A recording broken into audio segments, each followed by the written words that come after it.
Bismillahirrahmanirrahim. Alhamdulillahirabbil alamin wal 'aqibatu lil muttaqin wa la 'udwana illa 'alal zalimin. Asyhadu an la ilaha illallah al-malikul haqqul mubin wa asyhadu anna Muhammadar Rasulullah as-shadiqul amin.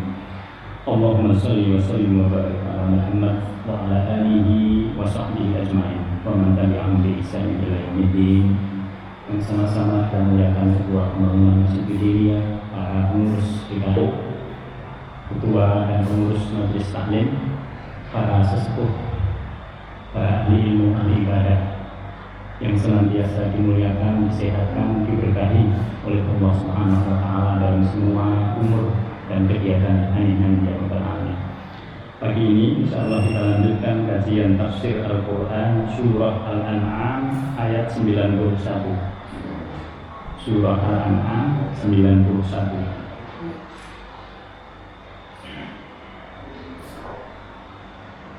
Mari kita baca bersama-sama beberapa ayat yang menjadi tema dari kajian kita pada kesempatan pagi hari ini. A'udzu billahi minasy syaithanir rajim. Bismillahirrahmanirrahim. Wa ma qadarullaha haqqa qadrihi idh qalu ma anzalallahu ala basharin min syai'. Qul man anzala al-kitaba alladhi jaa'a bihi Musa nuran wa hudan lin-nasi taj'alunahu qaratisa tubdunaha wa tukhfuna katsira wa 'allimtum ma lam ta'lamu antum wa aba'ukum qulillahu thumma dharhum fi khawdihim yal'abun. Wa hadha kitabun anzalnahu mubarakun musaddiqul ladzi baina yadayhi litunzira ummal qura wa man hawlaha walladzina yu'minuna bil akhirati yu'minuna bihi wa hum ala salatihim yuhafizun. Wa man adlamu mimman iftara ala Allahi kadiban aw qala uhiya ilayya wa lam yuha ilayhi shay'un wa man qala sa'unzilu misla ma anzalahu Allah. Walau tara idh dhalimuna fi ghamaratil mauti wal malaikatu basitu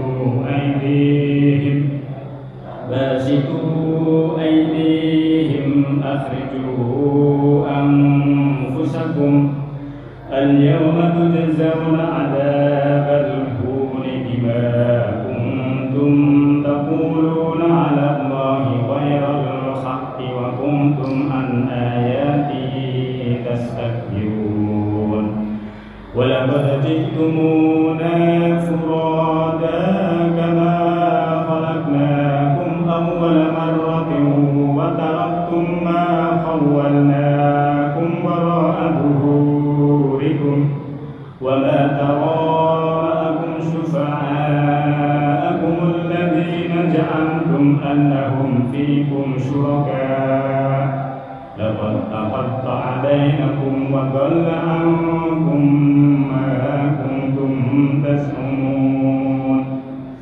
Inna Allaha faliqul habbi wan nawa yukhrijul hayya minal mayyiti wa mukhrijul mayyiti minal hayyi dzalikumullahu fa anna tufakun. Falikul isbah wa ja'ala al-layla sakanan wash-shamsa wal-qamara husbana dzalika taqdirul azizil alim. Wa huwa alladhi ja'ala lakum an-nujuma litahtadu biha fi dhulumatil barri wal bahr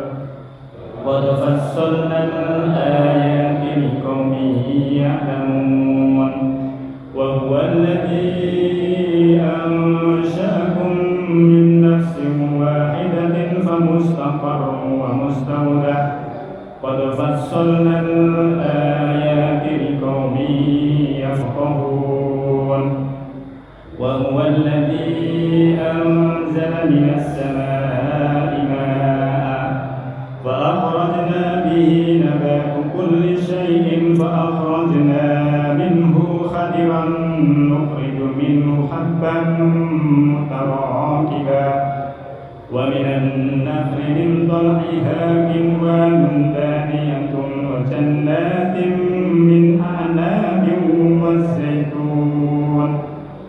والزيتون والرمان مشتبها وغير متشابه انظروا إلى ثمره إذا أثمر وينعم إن في ذلكم لآيات لقوم يؤمنون صدق الله العظيم. Bismillahirrahmanirrahim. Wa ma qadarullah. Dan orang-orang musyrik itu tidaklah mereka mengagungkan Allah. Kenapa mereka disebut tidak mengagungkan Allah? Karena yang disembah bukan Allah Subhanahu wa ta'ala. Justru kebalikannya. Maka kalau kita lihat sekarang ada orang yang beribadahnya tidak kepada Allah Subhanahu wa ta'ala, maka itu bukan berarti mengagungkan Allah. Haqqa qadrihi, dengan pengagungan yang semestinya. Bapak Ibu bisa berbandingkan antara orang-orang mukmin dengan orang-orang di luar yang beriman kepada Allah Subhanahu wa ta'ala. Orang-orang yang beriman kepada Allah Subhanahu wa ta'ala di dalam beribadah, ibadahnya itu tertuju kepada Allah. Karena ibadahnya tertuju kepada Allah, maka dia mengenyampingkan semua hal yang lain. Padahal secara alamiah, kalau kita berbuat sesuatu, maka kita ingin mendapatkan balasan. Tidak ada di dunia ini kalau kita mengeluarkan uang, aslinya pada sifat semua manusia tidak ingin kembali dalam bentuk yang lain. Tetapi Allah Subhanahu wa ta'ala merubah semua yang kita lakukan itu semata-mata karena Allah. Karena yang kita lakukan semata-mata karena Allah, disinilah nanti yang disebut bahwa kita mengagungkan Allah semata-mata karenanya, bukan karena yang lain. Izqalu, yaitu ketika mereka berkata, ini yang disebut mereka keterlaluan. Mereka tidak mengagungkan Allah dengan sebenar-benarnya, dengan semestinya. Izqalu, karena mereka berkata, ma anzalallahu ala basarin min syai'. Mereka mengatakan Allah tidak menurunkan apa-apa kepada manusia. Coba perhatikan di sini. Ada nabi dan semua orang mengetahui siapa mereka itu. Masyhur dalam sejarah, maklum dalam pendengaran kita. Kalau masih ada orang yang tidak percaya bahwa Allah menurunkan para nabi, lalu bentuk kepercayaan apa lagi yang bisa dimasukkan kepada mereka? Lihat Alkitab, ada Taurat, ada Injil, ada Al-Quran. Apakah mereka tidak melihat sejarah Nabi Musa bersama kaumnya, Nabi Isa bersama kaumnya, lalu Nabi Muhammad bersama kaumnya? Hampir bisa dipastikan bahwa orang hidup di dunia pernah dengar cerita tentang Alkitab. Kok masih mereka mengatakan Allah tidak menurunkan apa-apa bagi manusia? Kul, kepada mereka ini Muhammad katakan, man anzalal kitab, siapa yang menurunkan Alkitab? alladzi ja'a bihi Musa, yang diturunkan oleh Allah Subhanahu wa taala kepada Nabi Musa alaihissalam. Nuran sebagai petunjuk, nuran sebagai cahaya, wahudan dan juga sebagai petunjuk. Fungsi daripada semua Alkitab itu adalah sebagai cahaya yang menerangi hati manusia. Tadi kami sebut, kita ini aslinya kalau tidak mengenal Tuhan, beribadahnya sangat material. Tapi Allah Subhanahu wa taala mengalihkan kematerialan itu kepadanya. Sehingga ketika kita melakukan apa-apa, ya Allah, misalnya ikhlas karenamu, nggak sama sekali kita mengharap yang ada di dunia. Kita hanya mengharap yang ada pada sisi Allah Subhanahu wa taala. Betul-betul kita pasrahkan semuanya kepada Allah. Maka orang mukmin yang mantap imannya, dia tidak akan terpengaruh oleh apapun. Bahkan ketika dia harus menjual nyawanya kepada Allah Subhanahu wa taala, dia akan jual. Innallaha ashtara minal mu'minina, Allah akan membeli dari orang-orang mukmin jiwanya, hartanya dengan surga. Jiwanya. Makanya kalau kita dalam ibadah ini hanya bisa beribadah dalam bentuk harta yang kita miliki, masih jauh. Kita harus pernah dalam kehidupan kita ini, kita berjuang dengan jiwa kita. Berjuang dengan jiwa kita itu artinya kita dalam keadaan terancam oleh orang yang tidak beriman kepada Allah Subhanahu wa taala. Karena kita akan merasakan, oh di sini kita itu harus betul-betul total ikhlas kepada Allah Subhanahu wa taala. Kalau ibadahnya itu hanya ibadah badan, ibadahnya itu hanya ibadah harta, itu masih sangat ringan dibanding ibadah-ibadah para nabi terdahulu. Maka pada ayat ini Allah Subhanahu wa taala menegaskan betul kepada kita, Alkitab itu berfungsi sebagai cahaya yang menerangi hati kita. Yang kedua, hudan sebagai petunjuk linnasi bagi manusia. Apa itu petunjuk? Sesuatu yang menyampaikan kita kepada tujuan. Hidup manusia itu bertujuan. Oleh sebab itu Allah Subhanahu wa taala memberikan syariat, memberikan agama, mengutus nabi. Tujuannya apa? Supaya kita bisa kembali kepada Allah. Kita menyadari kita ini dari Allah.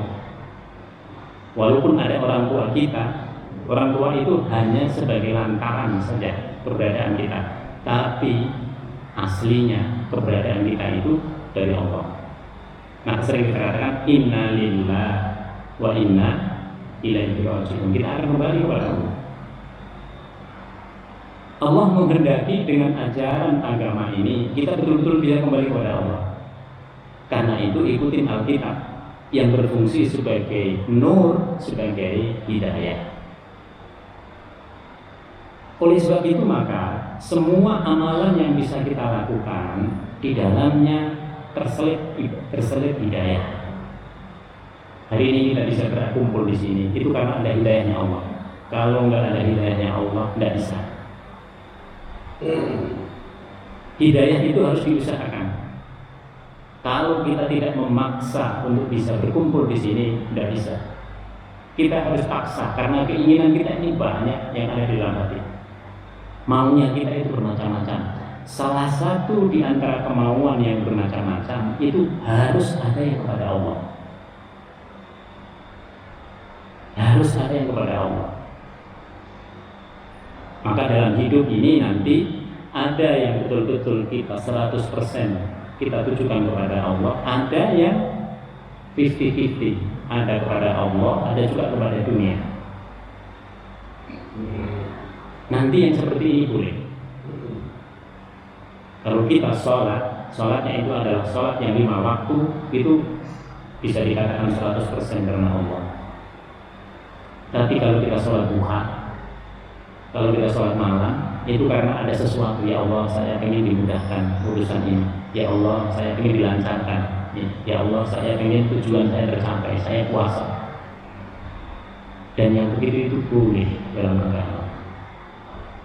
Maka ada yang betul-betul Bapak Ibu bisa lihat dalam perbuatannya, ada yang 100% murni karena Allah, ada juga yang ada hubungan kemanusiaan di dalamnya. Maka Allah Subhanahu wa taala menjadikan Alkitab itu sebagai nur, sebagai cahaya yang menerangi hati kita. Oleh sebab itu orang yang beriman kepada Allah semakin hari semakin kelihatan. Apa yang kelihatan? Bahwa di wajahnya itu tercermin cahaya ilahi. Bapak Ibu bisa lihat orang yang ikhlas betul kepada Allah dengan orang yang tidak pernah ikhlas. Kelihatan dari raut muka, kelihatan.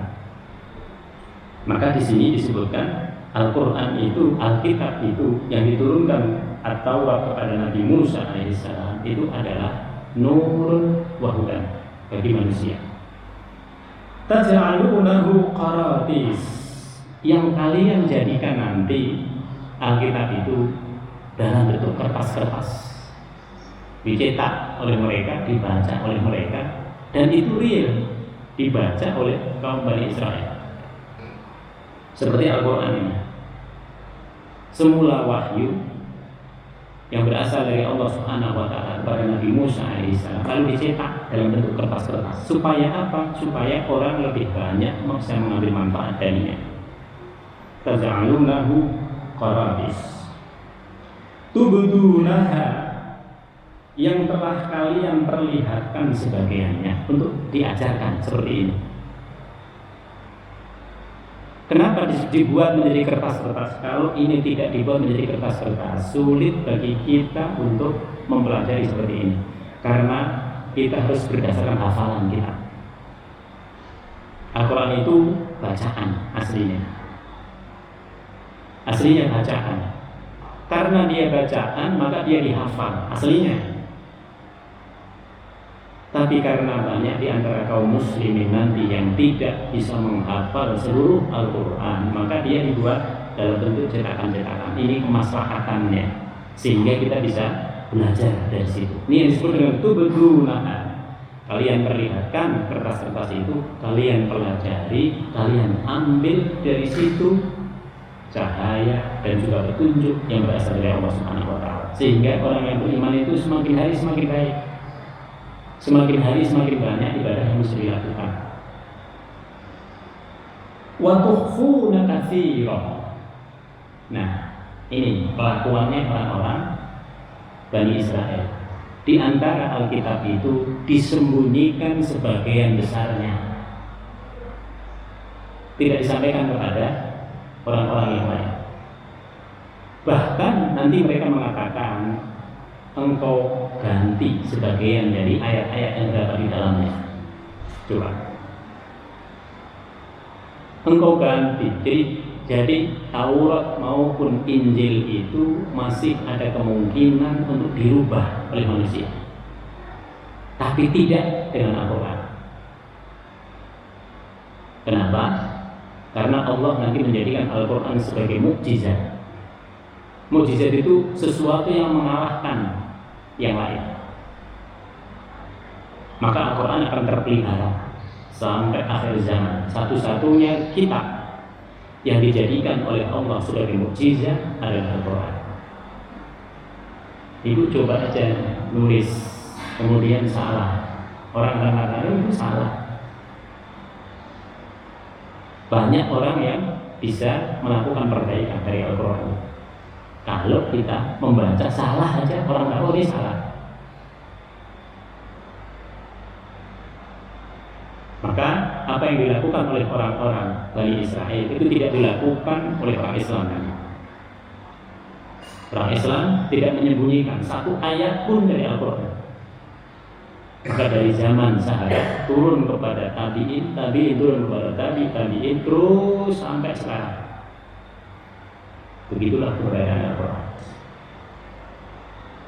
Wa ulimtum ma lam ta'lamu antum wala aba'ukum.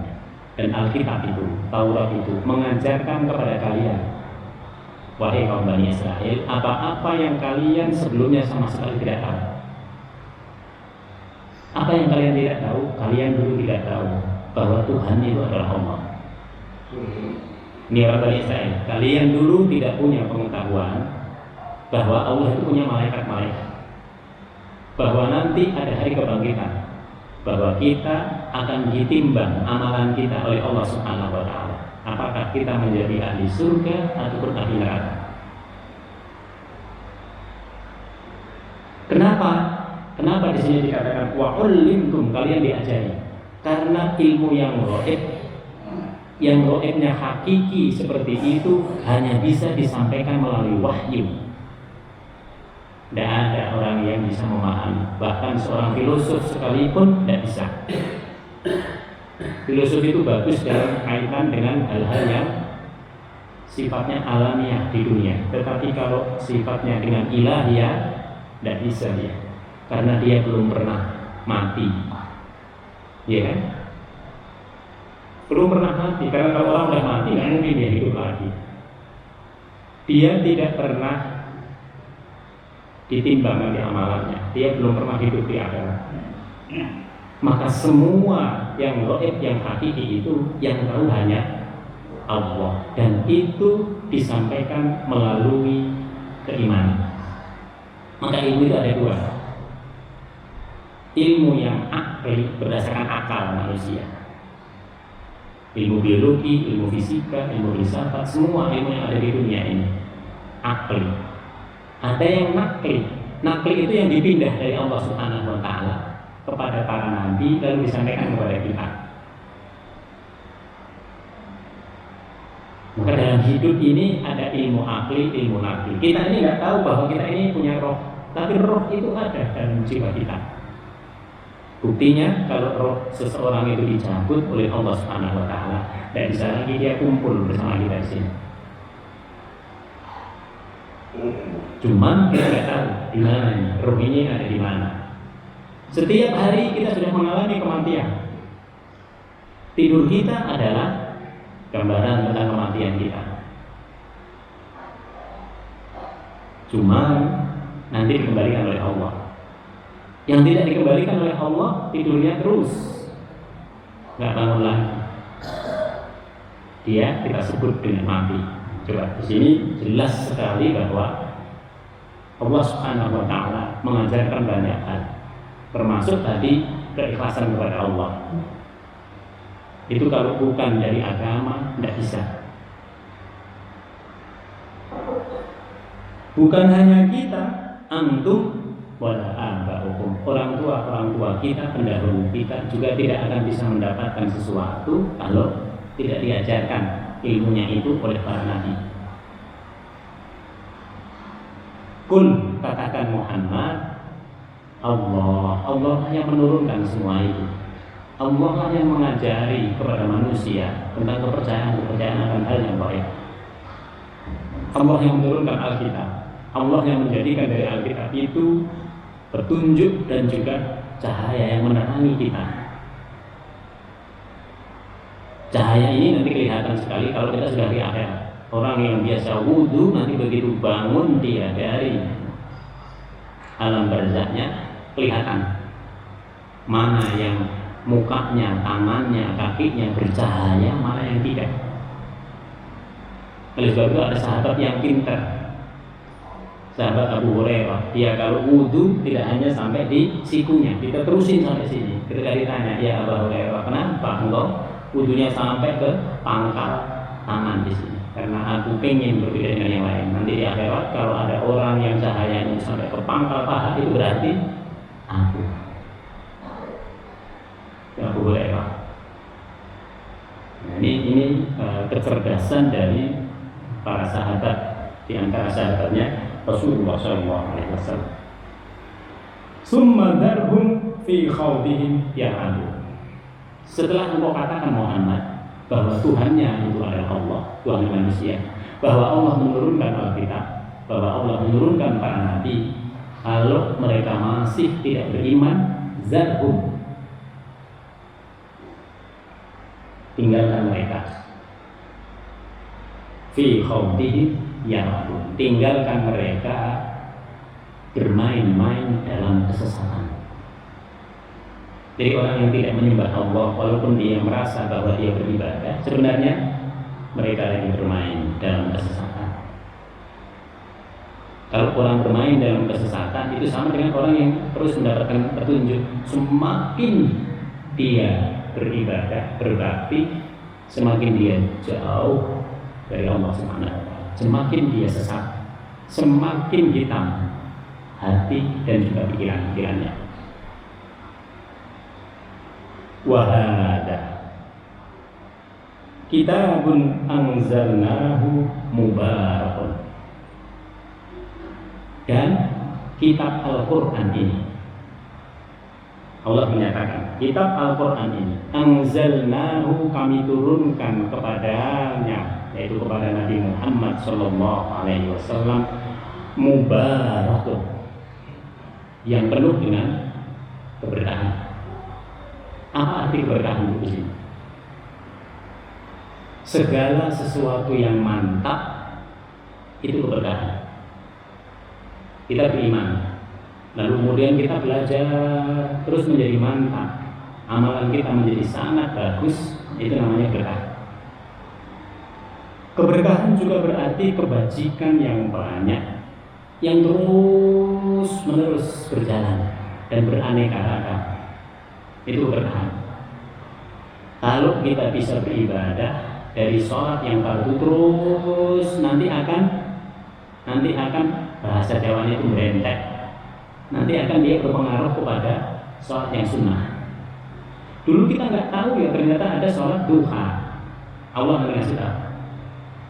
Entah melalui masjid ini, entah melalui buku, entah melalui apapun, kita nggak tahu ya.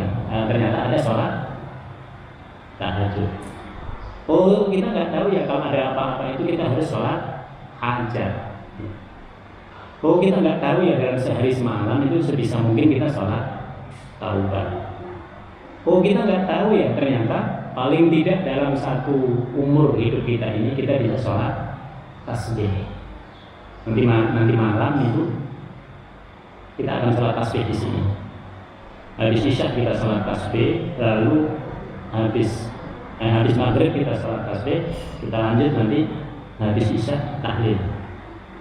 Kami ingin mengundang semuanya, sebisa mungkin sekali saja sholat tasbih, sholat yang paling panjang, karena di dalamnya ada 300 tasbih dalam sholat ini. Jadi di sini disebutkan mubarakun. Keberkahan itu juga berarti apa? Orang Arab sering mengatakan kolam, kalau mereka punya kolam seperti yang ada di pojokan tanah itu disebut dengan birkah. Birkah itu air yang berada di situ menetap mengalirnya. Dia tidak muncrat kemana-mana, tidak tercecer kemana-mana, dan terus ada di situ, tidak berkurang kecuali hanya dengan karena alamiah. Mungkin harus ada yang menguap. Nah, di situ. Ini yang disebut dengan berkah. Kalau Bapak Ibu punya sepeda dari kecil sampai sekarang ada, itu berkah. Sampai sekarang masih ada, itu berkah.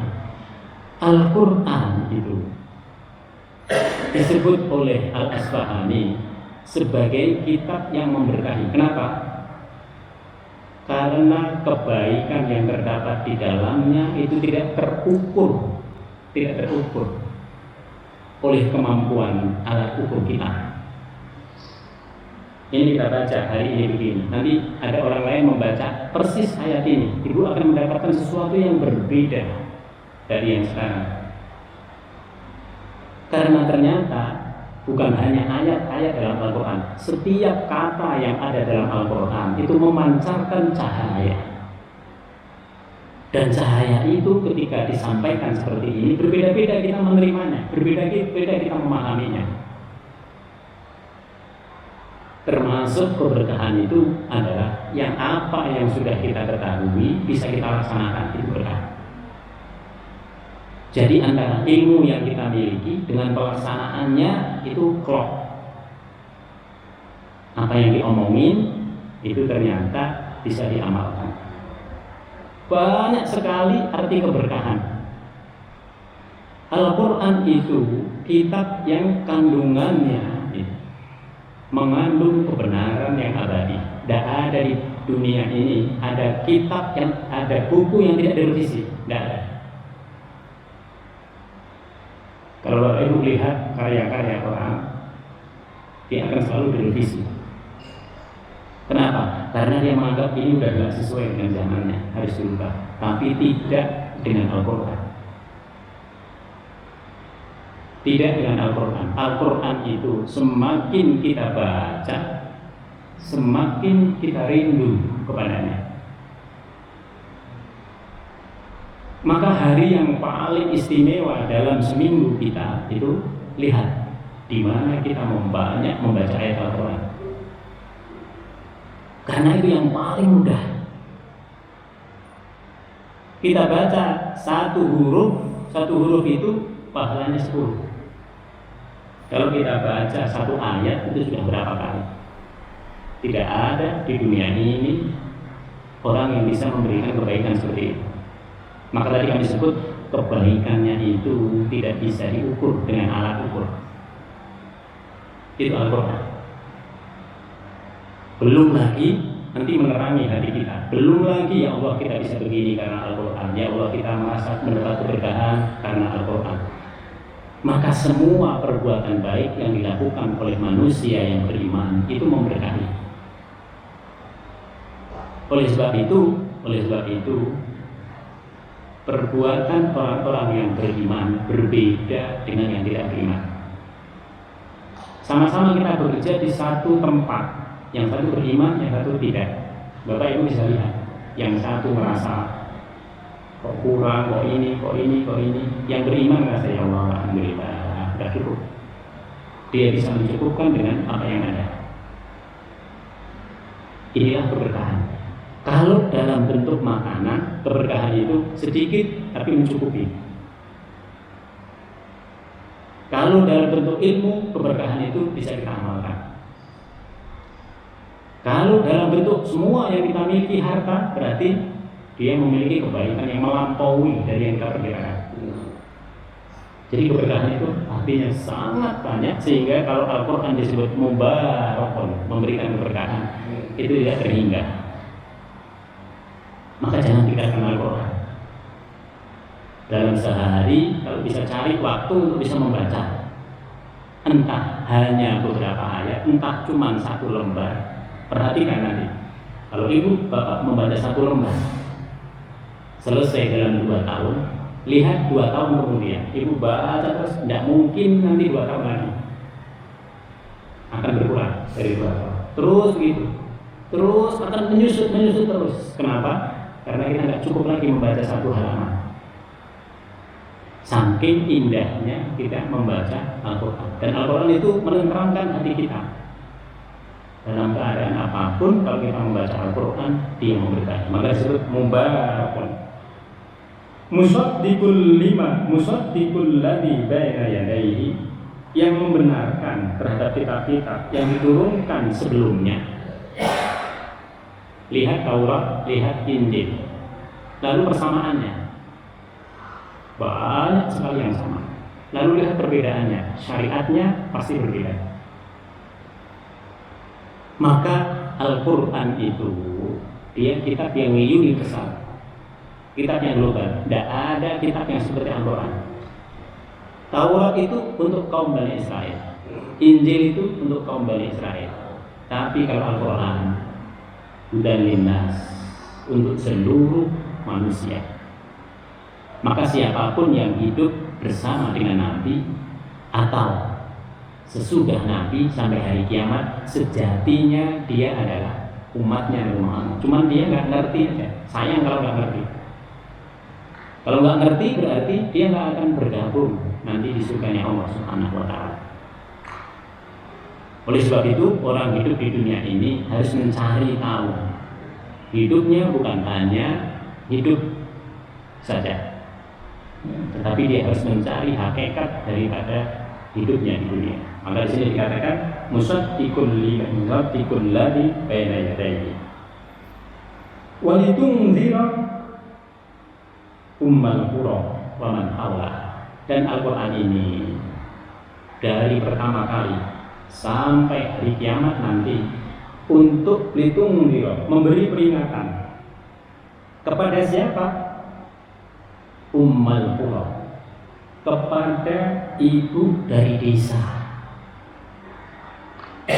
Kalau kita tanya ibu dari mana? Saya dari desa saya dari Pendem, saya dari Cikokui, saya dari. Perhatikan, ibunya desa itu adalah Mekah, karena dialah desa yang pertama di muka bumi ini. Dia disebut Ummul Qura karena dia menjadi tempat kembali semua orang. Kalau ingin mencari ketenangan yang sesungguhnya, datang ke Mekah. Kita akan tenang di sana. Betul-betul ibadahnya itu sangat nikmat. Sama dengan ibu, kalau ada anak-anaknya bermasalah, nah dia kembali ke ibunya, menjadi tenang. Maka disebut Ummul Qura, disebut Ummul Qura. Dia adalah induk dari semua desa. Karena dia induk dari semua desa, maka dia menjadi percontohan. Sebaiknya desa-desa yang lain itu seperti Mekah, mayoritasnya hidupnya untuk beribadah kepada Allah Subhanahu wa Ta'ala. Yang lain baru nyari kehidupan di dunia, mencari rezeki, mencari bekerja, harus ini segala macamnya. Nah, di sini. Maka ini disebut dengan Ummul Qura wa man haulaha, dan daerah-daerah sekitarnya. Daerah sekitarnya itu seluruh bumi ini disebut dengan daerah sekitar Ummul Qura. Nanti ada penelitian yang dilakukan oleh ulama-ulama Mesir. Sesungguhnya pusat daripada bumi ini bukan Greenwich. Sesungguhnya pusat daripada peredaran bumi ini itu berada di Makkah. Oleh sebab itu maka setiap tahun itu selalu berkurang waktu yang masa ini, sehingga harus ditambah tanggal itu. Ada yang masuk 31, ada yang masuk 28. Itu karena penyesuaian bertahun-tahun.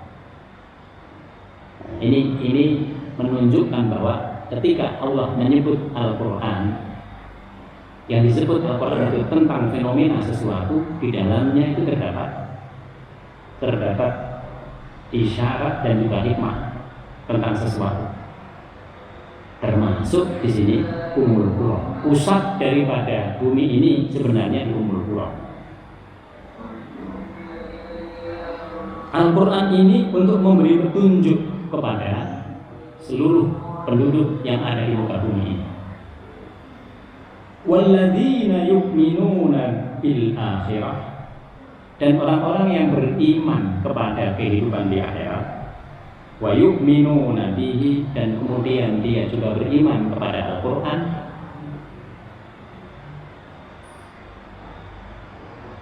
Jadi orang-orang yang percaya pada kehidupan di akhirat, yu'minuna bihi, dia juga akan beriman kepada Al-Quran aslinya. Kalau orang itu betul-betul keimanannya tulus kepada Allah, kepada hari akhir, dia juga akan percaya kepada Al-Quran. Kenapa? Karena petunjuk dari Alkitab, petunjuk dari Suhuf itu nanti berhentinya di Al-Quran. Maka kalau zaman sekarang ini ada masih orang yang menggunakan Taurat, ada yang menggunakan Injil, sebenarnya dia itu sudah expired. Kalau ibu minum obat yang expired, kira-kira bagaimana? Nah, di situ kembalilah kepada Al-Quran. Maka orang yang beriman kepada Allah dan hari akhir, dia akan seperti Abdullah ibn Salam. Begitu melihat Nabi, oh benar, ternyata apa yang disebut dalam Al-Quran itu sifat-sifatnya ada semua pada orang ini. Lalu dia beriman. Dia tinggalkan egosentrisnya, dia tinggalkan ta'assubnya kepada kaumnya. dia ngikutin Rasulullah sallallahu alaihi wasallam. Wa hum ala salatihim yuhafizun. Lalu orang-orang yang beriman kepada Allah dan beriman kepada Al-Quran itu akan mengikuti petunjuk yang ada dalam Al-Quran. Makanya kalau ada orang beriman tapi dia tidak sholat, berarti nggak benar itu imannya, tidak mantap itu imannya, tinggal benerin dikit aja itu sebenarnya. Tapi kalau dibiarkan, dia akan dibawa oleh setan. Karena pembiaran itu lebih mudah daripada mengajak dia pada petunjuknya Allah Subhanahu wa taala. Jadi mengajak orang untuk rajin beribadah itu lebih sulit daripada rajin ke kafe. Ayo ajak ke kafe, waduh, bangun tidur juga mau dia. Tapi kalau diajak tekun ibadah, aduh, ntar dulu, capek, macam-macam lah. Nah, padahal kalau orang sudah ahli ibadah, di dalam semua ibadah itu kenikmatannya berbeda-beda. Nikmat, ya Allah hari ini tenang, ya Allah ini begini, ya Allah ini begini, ya Allah itu. Jadi dia sudah bersiap-siap tentang kehidupan di akhirnya. Maka disebut tadi orang yang beriman pada hari akhir, dia akan beriman pada Al-Quran karena dia akan menyiapkan kehidupan hari akhirnya. Wa man adlamu mimman iftara 'ala Allahi kadziba. Dan siapakah yang lebih zalim daripada orang yang mendustakan atau mengada-adakan terhadap ayat-ayat Allah Subhanahu wa taala. Di muka bumi ini orang yang paling zalim adalah orang yang musyrik. Kalau bukan orang musyrik, orang yang merubah Alkitab. Kalau orang berani merubah Alkitab itu luar biasa. Kezalimannya itu luar biasa. Dosanya itu tidak terampuni. Maka di sini dikatakan waman adlam. Au qala, atau orang yang berkata uhiya ilayya walam yuha ilayhi syai'un, atau orang yang mengaku sebagai nabi. Dia mengatakan saya dikasih wahyu oleh Allah, sementara wahyunya Muhammad itu bukan wahyu yang dari Allah, misalnya seperti itu. Jadi orang yang mengaku dirinya sebagai nabi, nah itu juga orang yang paling zalim di muka bumi ini. Nabi itu harus membawa mukjizat. Kalau nabi ini orang-orang biasa di antara kita, maka dipertanyakan kenabian. Di Indonesia banyak orang ngaku jadi nabi, supaya dia menjadi orang yang terhormat di situ. Maka yang disebut oleh Allah di sini, au qala uhiya ilayya wa lam yuha ilayhi syai'un. Wa man qala, atau orang yang berkata sa'unzilu mislama anzalallah, akan diturunkan wahyu pada hukum aja seperti wahyu yang pernah diturunkan kepada Nabi Muhammad. Ini orang yang ngerasa sok. Jadi dia orang biasa tapi dia ngerasa mendapatkan wahyu. Nah, wahyu itu bisikan yang sifatnya halus, bisa jadi berasal dari jin. Jadi jin itu juga membisikkan kepada manusia. Maka jin itu juga punya wali-wali. Walinya jin itu banyak, walinya setan itu banyak. Jadi orang yang perbuatannya, kemudian ucapannya, lalu yang dilakukan sehari-hari berkesesuaian dengan perbuatan-perbuatan buruk, berarti dia walinya syaitan. Dalam Al-Quran disebut awliya syaitan. Awliya syaitan ngajaknya kemana? Ngajaknya ribut aja, orang lain diributin gitu. Sementara walinya Allah mengajak kita untuk mendapatkan ampunan dari Allah Subhanahu wa taala.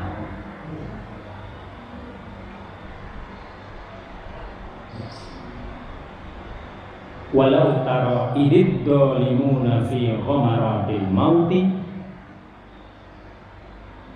sekiranya kalian melihat pada saat orang-orang yang zalim tadi, yang mengaku sebagai nabi, yang merasa bahwa akan menjadi nabi, atau yang merubah tanda-tanda ayat-ayat Alkitab yang berasal dari Allah Subhanahu wa taala. Perhatikan, seandainya kalian memperhatikan pada saat mereka itu fi ghamaratil mauti,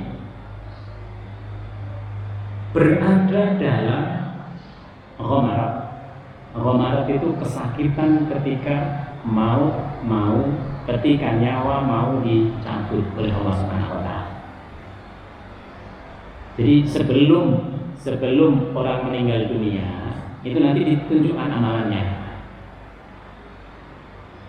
Bagi orang-orang yang beriman, ketika ditunjukkan amalannya itu, dia senang, ya Allah, alhamdulillah, kami siap ya Allah untuk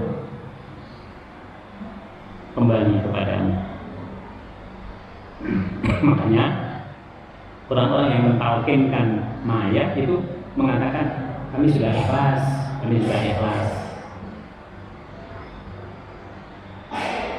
Itu yang terjadi bagi orang yang beriman. Jadi mengikhlaskan ketika salah satu di antara keluarganya itu meninggal dunia, kami sudah ikhlas. Lalu dia akan ditunjukkan oleh Allah amalan-amalannya, dia akan menjadi ahli surga.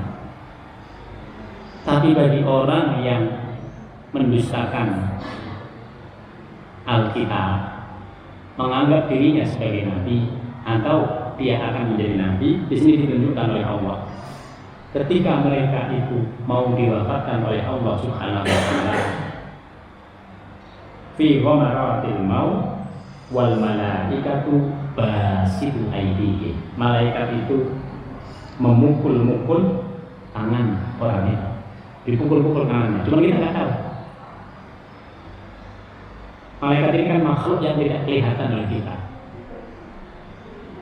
Dalam memukul-mukul itu, dia seraya berkata, basitu aydihim akhriju anfusakum. Keluarkan nyawamu. Jadi kalimat ini sebenarnya gambaran kepada kita bahwa betapa sulit ketika orang yang meninggal itu adalah orang yang tidak taat kepada Allah. Cara malaikat mencabut nyawa itu dengan cara yang tidak halus, dengan cara yang kasar. Jadi sampai dipaksa, keluarkanlah nyawamu. Coba di sini ini menunjuk kepada kita.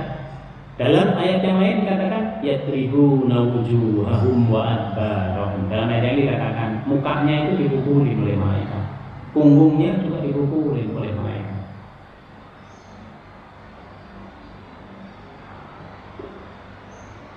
Keluarkan nyawamu dari siksa yang akan kamu hadapi. Sudah ditunjukkan siksanya, keluarkan nyawamu dari siksa yang akan kamu hadapi. Akhriju anfusakum.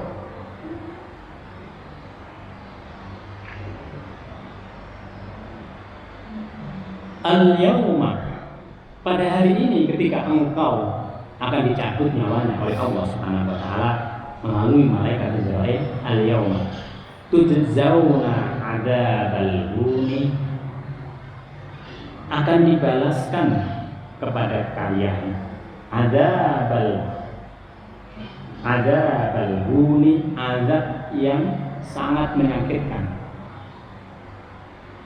Bima kuntum taquluna 'ala Allahi ghairal haqq, karena dulu engkau pernah berkata bohong tentang Allah Subhanahu wa taala, berkata yang tidak sepatutnya, berkata yang menyalahi kebenaran. Wa kuntum an ayatihi tastakbirun, dan engkau dalam hidup di dunia menyombongkan diri.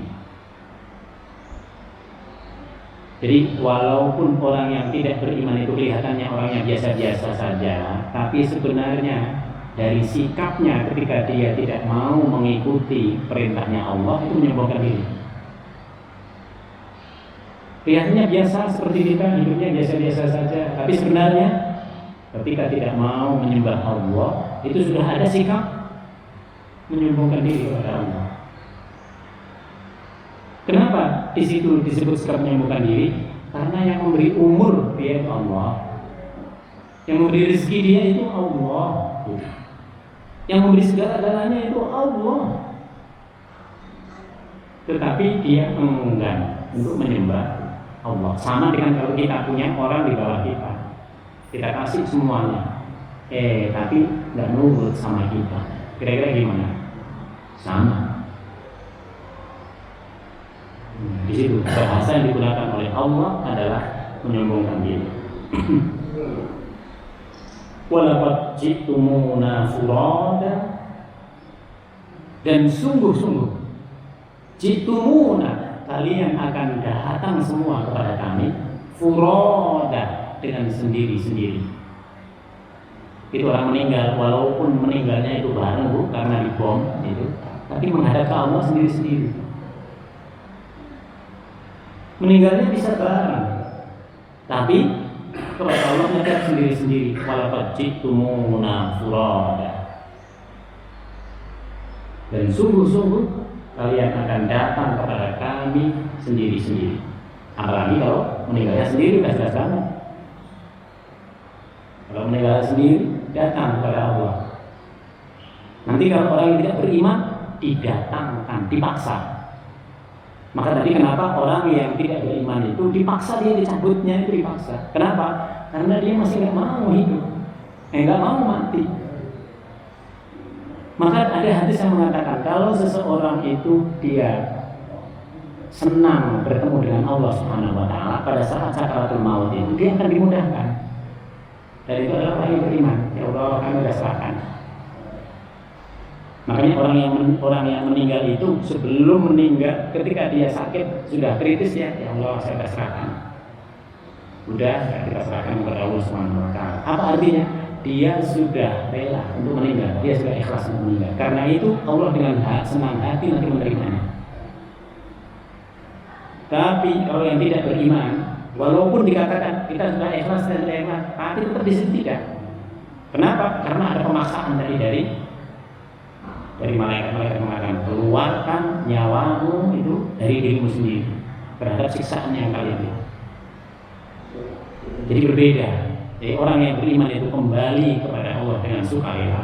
Orang yang tidak beriman dipaksa kembali kepada Allah Subhanahu Wa Taala. Jadi kelihatannya hampir sama, tapi pada hakikatnya tidak sama. Karena memang kita tidak mengetahui yang hakikat. Hakikat itu yang mengetahui hanya Allah Subhanahu Wa Taala. Kama khalaqnakum awwala marrah, seperti dulu kami menciptakan kalian juga sendiri-sendiri. Allah menciptakan setiap makhluk itu every single person. Yang ini, walaupun dia itu kembar, tapi keluarnya satu-satu.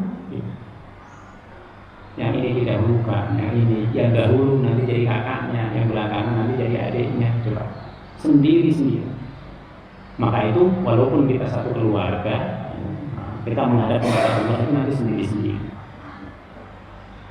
Bahkan nanti ketika kita bangun dari alam barzakh juga sendiri-sendiri. Sendiri-sendiri, setiap orang sibuk dengan urusannya. Bahkan dalam riwayat itu dikatakan kita nggak punya alas kaki, kita nggak punya kain yang menutupi badan kita. Loh, apakah Aisyah bertanya, apakah pada saat itu orang saling bisa melihat? Ya Rasul, tidak. Orang sibuk dengan urusannya sendiri-sendiri. Baru setelah nanti kita masuk ke dalam surga, nanti kita tanya, mana istri saya? Istrinya bertanya, mana suami saya? Mana keluarga saya? Lalu cari tanya, ketemu dengan yang lain, mana kawan-kawan kita di Wikipedia, di Alamanda, mana? Gitu. Ketemulah mereka di semuanya. Maka di sini prosesnya itu adalah furoda. sendiri-sendiri. Wa taraktum ma khawwalnakum wara'a duhurikum. Wa taraktum, dan kalian tinggalkan ma khawwalna wara'a duhurikum, apa yang telah kami anugerahkan kepadamu untuk orang-orang di belakangmu, untuk orang di belakangmu. Oleh sebab itu hidup ini harus kita atur banget, Kalau saya begini kira-kira perkiraannya nanti begini, harus selesai urusan dunianya,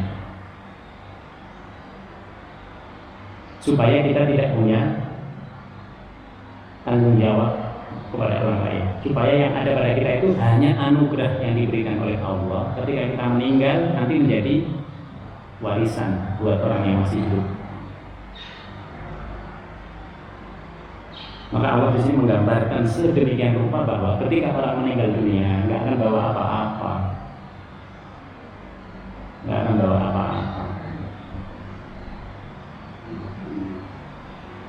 Wa ma nara ma'akum syufa'akum alladzi za'amtum annahum fiikum syuraka. Ini kalimat ini menghinakan. Dan kami tidak melihat, kata Allah dengan para malaikat, dan kami tidak melihat ma'akum membersamaimu siapa? Syufa'akum, orang-orang yang selalu dulu bersama kalian, yang menolong kalian, yang membantu kalian supaya kalian tetap dalam kesesatan. Ini bahaya banget. Wa ma nara. Allah ingin mengatakan bahwa itu masing-masing orang bertanggung jawab pada dirinya sendiri. Oleh sebab itu harus cepat-cepat kita bertaubat kepada Allah. Karena ketika orang meninggal, itu orang-orang yang biasa menolong dia di dunia tidak ada lagi yang membersamai dia. Bohong kalau dia mengatakan kita akan sehidup semati. Tidak. Kalau sehidup semati, ketika hidup ya hidup, ketika mati ya mati juga. Itu yang satunya. Mau nggak? Tidak mau kita. Yang maunya itu sehidup sesurga. Kita bisa berbeda. Kapan kita meninggal dunia, tapi setelah itu kita akan sama-sama bertemu nanti di surga. Sehidup sesurga. Nah, ini yang menjadi cita-cita kita semua sebagai orang mukmin. Laqad taqatta'a bainahum. Ini keras lagi. Jadi kalau tadi sindiran tidak keras, Allah mengatakan sungguh-sungguh laqad taqatta'a bainahum. Sungguh-sungguh kami telah memutus-mutus semua pertalian keduniaan kalian terhadap orang-orang tadi yang sama-sama dalam kesesatan, terhadap yang disembah juga. Allah mengatakan takot, ini keras banget ini kalimatnya ini kalau dalam bahasa. Takot bainakum. Wa dhalla ankum, dan akan lenyap ma kuntum tas'amun, apa yang dulu kalian yakin bahwa dengan menyembah bersama orang-orang yang sesat kalian akan masuk surga. Surganya siapa? Kita akan masuk surga. Surganya siapa? Orang yang disembah bukan Allah. Sementara yang punya surga itu hanya Allah. Maka dikatakan di sini wadalla ini untuk mengatakan dulu engkau sesat, sudah ada jalan yang terang, yang di dalamnya ada hidayah, kalian nggak mau, kalian kekeh di situ, bahkan menggunakan semua harta yang kalian miliki seakan-akan kalian sama dengan berjihad di jalan Allah. Padahal itu wadallah, akan musnah semuanya, akan hilang semuanya apa yang selama ini menjadi keyakinan mereka. Kesimpulan yang bisa kita ambil Bapak Ibu sekalian pada kesempatan hari ini bahwa Allah Subhanahu wa taala pada ayat ini betul-betul menghabisi orang-orang yang tidak beriman kepada Allah Subhanahu wa taala secara teoritis. Secara praktis Allah tetap ngasih rahmat. Tujuannya apa? Tujuannya supaya mereka menggunakan pikirannya. Apakah dengan semua yang diberi oleh Allah kepada mereka, mereka bisa kembali kepada Allah atau tidak? Apakah mereka bisa melihat orang yang beriman? Lalu mereka bisa melihat orang yang beriman dan kuat kemauannya, mereka akan pindah menjadi orang yang beriman hanya kepada Allah Subhanahu wa taala. Demikian, semoga Allah Subhanahu wa taala menguatkan, memantapkan iman dan Islam kita sehingga kita diistiqomahkan dalam kebenaran menuju kepada Allah Subhanahu wa taala. Mari kita tutup dengan bacaan Bismillahirrahmanirrahim. Alhamdulillahirabbil alamin. Hamdan na'imin, hamdan syakirin, hamdan yu'ti ni'amahu wa yukafi mazidah. Ya Rabbana lakal hamdu kama yanbaghi lillahi karimah li sultanik. Allahumma barik lana fi majlisina hadza wa barik lana fi usratina wa barik lana fi dzurriyyatina wa barik lana fi ilmina rabbana innaka 'afuwwun karim tuhibbul 'afwa fa'fu 'anna.